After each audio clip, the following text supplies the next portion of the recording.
Bubba. He takes care of my garden. He protects all the vegetables. Him and my friend Bruno. Bruno the snake. Bruno's not real, but hey, don't tell the rabbits. They think he's real. In my garden, I've got lots of herbs. That's my rosemary way in the back over there. The green beans are sprouting up.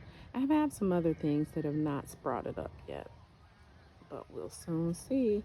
I've got broccoli and cabbage, peppers, tomatoes, lemon balm, basil, and if you look way over there, the corn is starting to sprout up. We're gonna have corn.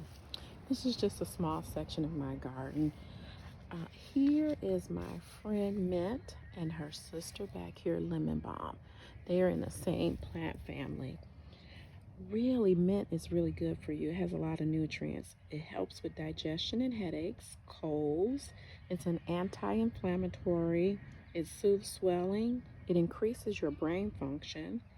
If you add either to some hot water, you can steep it and make a tea like I've done here. The lemon balm, which is back here, and lemon balm, I planted it 1 year and it's just grown everywhere. I've got lemon balm here, and some other part back there, and some other parts of my garden. The lemon balm relieves stress, it reduces anxiety, it lowers your blood pressure, it boosts your cognitive function, it eases insomnia. So if you can't sleep, make yourself a cup, and that's my little Christmas cup, a cup of lemon balm tea. You can also put it in an essential oil.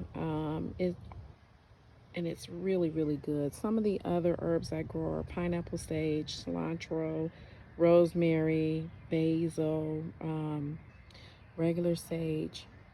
Herbs are really, really good for you because basil has vitamin A, vitamin K, vitamin C. It has calcium, magnesium, omega-3, and it's good for indigestion. It helps fight depression, helps with diabetes management. There's some of my basil. Anyway, I have